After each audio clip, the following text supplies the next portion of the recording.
Maka beda amal, beda pilihan, beda partai, beda coblosan, beda iman. Tahun-tahun sebelumnya sudah merasakan, ingat-ingat sampai nanti ya. Ini 2023 sudah dekat ya. 2022 pun sudah mulai. Sayyidina Ali, beliau ketika mendapatkan sebuah hadis, idza buyi'al imamani falyuqatilul awwal al-akhir, jika dibaiat dua imam, dua pemimpin, maka yang pertama boleh menyerang ke yang kedua. Beliau amalkan hadis ini, maka beliau seranglah sahabatnya Muawiyah. Apa kata mereka? Kafara Ali, Ali telah kafir karena dia berhukum dengan hukum selain Allah. Dia berhukum dengan hukum diplomasi. Dia berhukum dengan hukum Ibnul As, Abu Musa al-Ash'ari. Dia tidak berhukum dengan hukum Allah. Wa man lam yahkum bima anzalallah fa ulaika humul kafirun. Mereka pakai ayat, ayatnya benar. Siapa yang tidak berhukum dengan hukum Allah kafir. Kelompok Khawarij ini menjadikan sikap politiknya sebagai pokok keimanan. Hati-hati para ulama, hati-hati para umara. Orang yang cinta kita saat ini belum tentu dia cinta benar-benar cinta. Selevel Sayyidina Ali, ada yang cuma cinta, dicintai karena nafsunya orang yang mencintai. Khawarij, kita mulai dari Khawarij ya. Khawarij secara bahasa berarti kelompok kharijah yang keluar dari kebenaran. Imam Asy-Syahrastani mengatakan kullu man kharajat an imamatin sahihah, setiap kelompok yang keluar dari kepemimpinan yang sah, yang memberontak, itu disombok dengan Khawarij. Lalu siapa ahlu sunnah? Itu terjemahan umum ya. Kalau ahlu sunnah, mereka yang menerima pemerintahan yang sah, melarang berontak. Maka dalam akidah Tahawiyah, Al-Imam Abu Ja'far At-Tahawi mengatakan, kami meyakini bahwa kita perlu, bahkan wajib mendoakan para pemimpin, menaati mereka, dan tidak boleh memberontak. Wa in jaru, meskipun mereka berbuat jaru kesalahan. Kalau ada kesalahan diperbaiki, bukan berontak. Itu ahlu sunnah.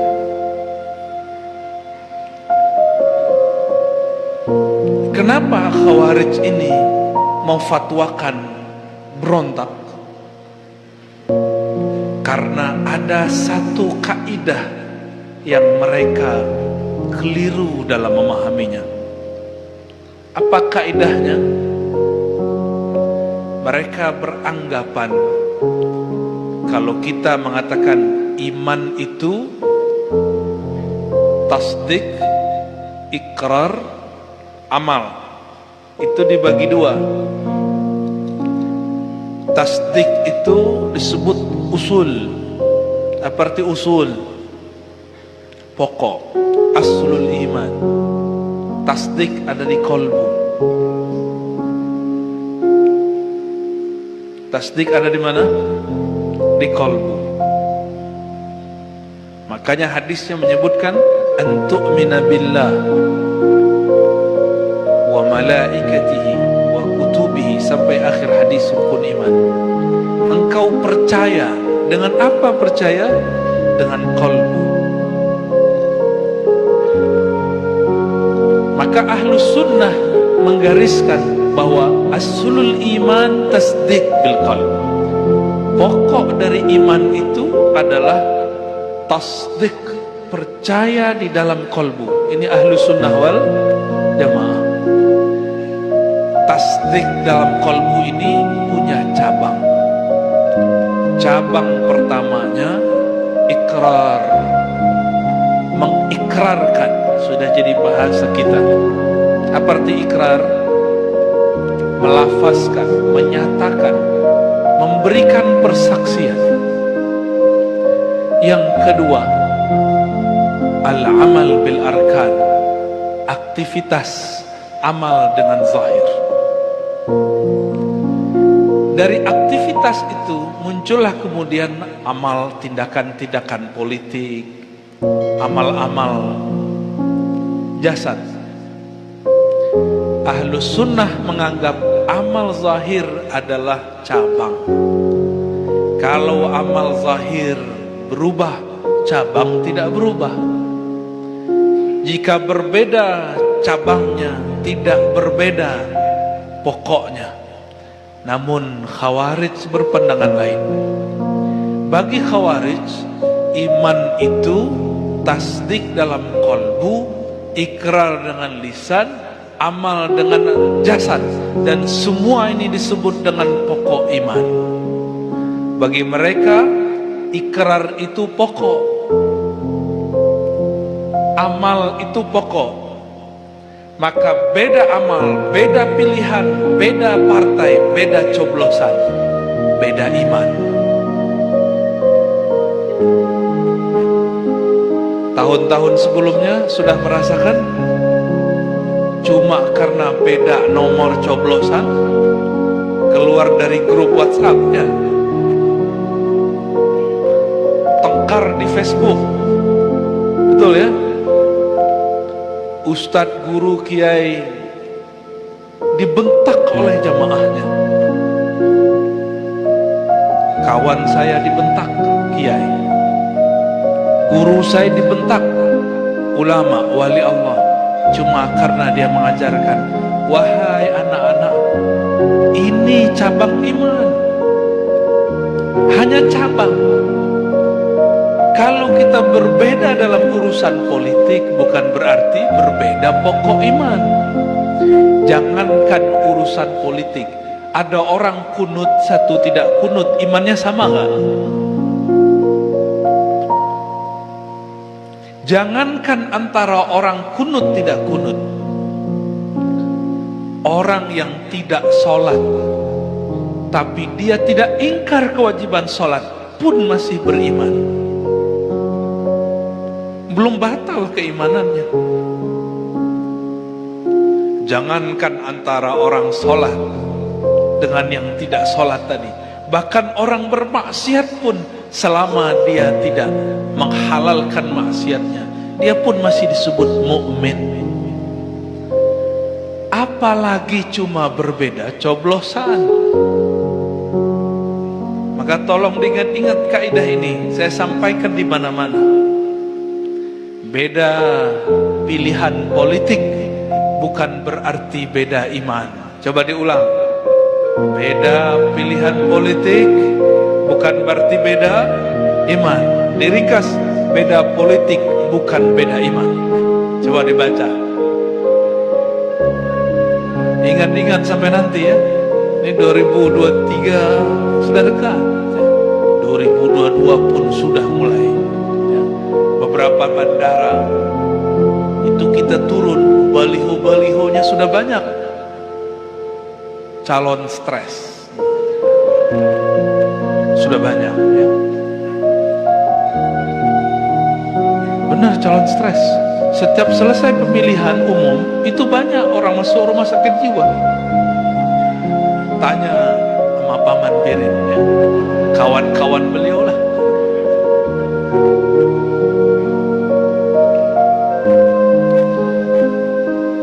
Kelompok Khawarij beda politik, beda iman. Meskipun berkunut, meskipun belajar sifat 20, meskipun kadang-kadang baca Ratibul Haddad, Ratibul Attas, tapi cuma karena beda politik kita dibentak. Ini ciri-ciri kelompok sudah keracunan Khawarij. Oh, ini ahli sunnah, saya berkunut. Itu fikih kamu yang kunut, tapi fikih siasahmu belum ahli sunnah. Malam tadi guru Wildan mengijazahkan sanad zikir. Itu silsilah ke atasnya berasal daripada Imam Abu Hamid Al-Ghazali. Imam Ghazali mengambil dari Abul Ma'ali Al-Juwaini. Abul Ma'ali Al-Juwaini ini, beliau punya kitab judulnya Al-Ghiyas atau Ghiyasul Umam. Apa kata beliau dalam kitab itu? Jika dalam ibadah kita boleh berbeda, satu kunut, satu tidak kunut, satu jahar basmalah, satu tidak jahar basmalah, apalagi dalam pilihan sikap politik. Maka berbeda dalam politik tentu lebih boleh. Maka kami berharap jamaah yang mengatakan dirinya sunnah, tolong pegang-pegang kalimat ini, kalimat yang tadi kita baca. Beda politik bukan berarti beda iman, ya. Nikmati saja. Dahulu di zaman Sayyidina Ali karramallahu wajhah, orang yang sangat alim, Madinatul Ilm Rasulullah, beliaulah pintunya. Kalau beliau pintunya, tiadalah pintu itu kecuali ilmu lewat melewatinya. Maka tiada maklumat dari baginda Rasulullah sallallahu alaihi wasallam kecuali melewati lisan Sayyidina Ali. Sayyidina Ali, beliau ketika mendapatkan sebuah hadis, idza buyi'al imamani falyuqatilul awwal al-akhir. Jika dibaiat dua imam, dua pemimpin, maka yang pertama boleh menyerang ke yang kedua. Beliau amalkan hadis ini, maka beliau seranglah sahabatnya Muawiyah, karena Muawiyah juga membaiat dirinya jadi khalifah. Terjadilah perang di suatu padang yang luas bernama Siffin. Karena Sayyidina Ali ini punya pedang yang diberikan baginda Rasul sallallahu alaihi wasallam, namanya Zulfiqar, ujungnya ada dua. Karena keberkahan itu, tiadalah perang dihadiri oleh Sayyidina Ali melainkan beliau dan semua pasukannya menang. Jangankan itu, rambut Rasulullah jika dipakai oleh Sayyidina Khalid ibn Walid, maka beliau tidaklah perang kecuali menang. Apalagi ini pedangnya Rasul sallallahu alaihi wasallam.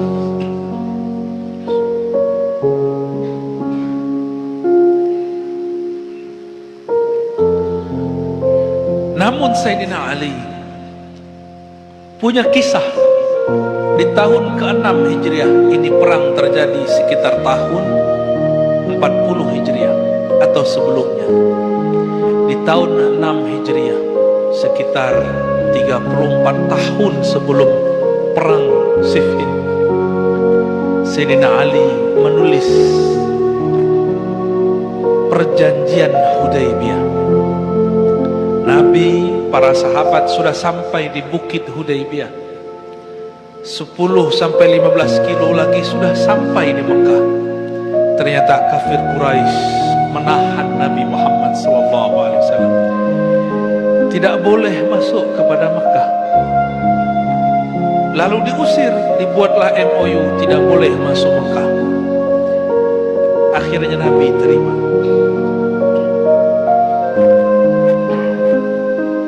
Ditulislah di situ Muhammad Rasulullah. Apa kata kafir Quraisy? Kalau engkau Rasulullah, kami tidak akan larang engkau.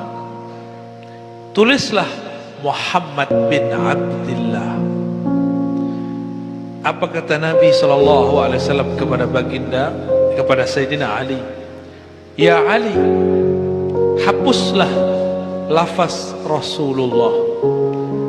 Sayyidina Ali coba mau hapus, tangannya gemetar karena ada lafaz Allah dan Rasul. Dia coba lagi, getar. Dia cari, akhirnya tidak sanggup. Dia katakan, wahai Rasulullah, saya tidak sanggup. Sayyidina Ali tidak sanggup untuk menghapus hatta cuma tulisan Allah, Rasulullah. Akhirnya Nabi bertanya, tunjukkan kepadaku mana lafaznya. Maka Sayyidina Ali tunjukkan. Beliau kemudian hapus dengan air ludahnya sendiri. Beliau mengalah. Ternyata bagi Rasulullah SAW, menang bukan berarti kita selalu dapatkan. Menang bukan berarti selalu kita peroleh. Orang benar mungkin ngalah dulu baru menang. Akhirnya Sayyidina Ali pun lega, yang menghapus Rasulullah sendiri. Peristiwa ini diingat-ingat oleh Muawiyah. Muawiyah hadir saat itu belum muslim. 2 tahun setelahnya dia masuk Islam. Tapi dalam bab politik ini dia ingat, ketika Sayyidina Ali di tahun ke-40 itu mengalahkan pasukan Muawiyah. Muawiyah sudah terjepit. Muawiyah teringat ada mushaf Sayyidina Utsman yang juga menantu Rasulullah sallallahu alaihi wasallam. Maka dia ikat mushaf pada tombak, dia naikkan ke atas. Sayyidina Ali melihat ada tombak, di situ ada mushaf. Beliau dulu meridhai mushaf itu, dan di dalam mushaf itu ada nama Rasulullah, ada nama Allah. Maka beliau mengatakan, mundur. Maka mundurlah semua sahabat-sahabat dan pasukan-pasukan Sayyidina Ali. Di saat itulah pecah pasukan Sayyidina Ali. Hati-hati para ulama, hati-hati para umara. Orang yang cinta kita saat ini belum tentu dia cinta benar-benar cinta. Selevel Sayyidina Ali, ada yang cuma cinta, dicintai karena nafsunya orang yang mencintai. Apa kata sekelompok orang? Hai, ada apa dengan Ali? Gak ada lagi kalimat Amirul Mukminin. Ada apa dengan Ali? Kita sudah mau menang, dia kok mundur? Malah dia kemudian menerima hukum diplomasi. Sayyidina Ali kirim Abu Musa al-Ash'ari, Muawiyah kirim Abdullah bin Amr bin al-As. Terjadilah di situ diplomasi. Kata Ibn al-As, wahai Abu Musa, sampaikanlah apa yang hendak kau sampaikan. Abu Musa sangat polos meskipun dia lebih senior. Apa kata beliau? Untuk ketenangan umat, saya nyatakan Ali karamallahu wajhah mundur dari khalifahan. Ibn al-As senyum, dia balik. Dengan ini saya nyatakan Muawiyah naik jadi khalifah. Yang dipikirkan oleh Abu Musa, Muawiyah juga mundur. Tapi ternyata Ibn al-As punya taktik diplomasi yang dia pelajari dari orang Rum dan Persia. Walhasil kagetlah semua orang. Disitulah pecah kelompok Sayyidina Ali. Apa kata mereka? Kafara Ali. Ali telah kafir karena dia berhukum dengan hukum selain Allah. Dia berhukum dengan hukum diplomasi. Dia berhukum dengan hukum Ibn al-As, Abu Musa al-Ash'ari. Dia tidak berhukum dengan hukum Allah. Wa man lam yahkum bima anzalallah faulaika humul kafirun. Mereka pakai ayatnya benar. Siapa yang tidak berhukum dengan hukum Allah kafir. ayatnya benar, pemahaman mereka tidak benar. Mereka mengkafirkan Sayyidina Ali. Sayyidina Ali dikafirkan karena pilihan sikap politik. Mau ulangi kejadian ini? Saya tidak kaget nanti guru-guru kita ini akan dikafirkan umat cuma karena dia beda pilihan politik dengan sebagian umat. Nanti mereka punya kategori ulama akhirat, ulama su, ulama Allah, ulama dunia. Bagi mereka ulama dunia itu yang beda politik dengan dia. Nanti sudah mulai muncul. Jangan sampai. Jangan sampai.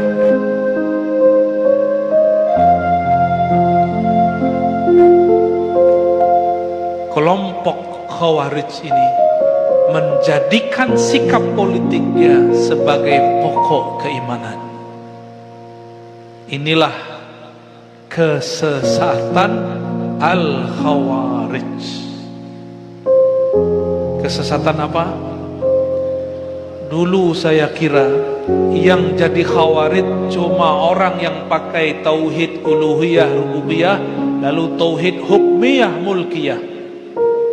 3 tauhid. Pertiga mereka katakan tauhid itu politik. Ternyata sekarang racun ini masuk kepada orang yang belajar sifat 20. Racun ini masuk kepada orang yang bermazhab fiqih. Masuk kepada orang yang katanya berakidah Asy'ariyah Maturidiyah. Masuk kepada orang yang berthariqah. Katanya Naqsyabandi, katanya Samani, katanya Ba'lawi, katanya Khalwati, katanya Syazili. Tapi mengkafirkan gurunya atau menganggap sesat orang yang berbeda faham politik dengannya. Kalau ada ini terjadi, baik pada kiai, baik pada umat, berarti sudah kesusupan Khawarij. Dan sudah terjadi ya. Sudah terjadi. Kita berdoa semoga di tahun-tahun ke depan ini tidak terjadi kembali. Kalaupun terjadi semoga tidak separah sebelum-sebelumnya. Dulu saya ini suka takbir, Pak. Suka zikir. Karena saya mengajarkan seperti barusan, saya dibentak oleh orang yang ada di luar. Apa kata dia? Allahu Akbar. Keluar kau. Saya takbirkan ulang. Ya. Sini kau. Takbir depan saya. Gak berani dia takbir depan saya. Lebih kenceng takbir kita. Nabi SAW mengatakan, nanti tentara Imam Mahdi menaklukkan Rum cuma dengan takbir. Berarti takbir yang mana itu? Bukan takbir sembarangan. Takbir orang-orang yang selain Allah sudah dia nafikan. Selain Allah sudah dia tiadakan. Maka tidak takut lagi kepada siapapun. La yakhafuna laumata laim. Tiadalah dia takut kepada hujatan orang yang menghujat. Jamaah hadirin hadirat yang mulakan Allah. Jadi untuk menangkal Khawarij harus faham kaidah Ahlus Sunnah, lalu tahu bedanya dengan Khawarij. Hasil diskusi saya dengan beberapa peneliti, betul 90% lebih orang-orang Khawarij yang tertangkap di negeri ini itu mereka akidahnya pakai tri tauhid. Apa tri tauhid? Mereka meyakini uluhiyah, rububiyah, asma wa sifat atau diganti dengan hukmiyah mulkiyah. Ya. Ada peneliti yang meneliti dari lapas ke lapas, tahanan ke tahanan. Lalu saya juga tanya kepada orang yang menangkap, apa akidah orang yang engkau tangkap? Mereka mengatakan 90% lebih akidahnya 3 tauhid. Dengan 3 tauhid itulah mereka membid'ahkan maulid. Dengan 3 tauhid itulah mereka mengatakan belajar sifat 20 itu sesat. Dengan 3 tauhid itulah mereka mengatakan pendahulu-pendahulu kita itu orang sesat. Negeri Banjar ini yang sangat masyhur dengan Syekh Muhammad Arsyad Al-Banjari Datuk Kalampayan. Beliau mengambil akidahnya ke Makkah dan Madinah. Di sana beliau belajar akidah Ahlus Sunnah wal Jamaah yang kita sebut Asy'ariyah Maturidiyah, yang masyhur di kelafaz dalam lisan umat dengan sifat 20. Ada kitab beliau judulnya Usuluddin, benar nggak? Apa lagi? Sabilul Muttaqin apa Sabilul Muhtadin? Ada 2 tentang fikih dan tentang akidah. Coba dibuka, isinya tentang sifat 20. Akidah Imam Abul Hasan Al-Asy'ari.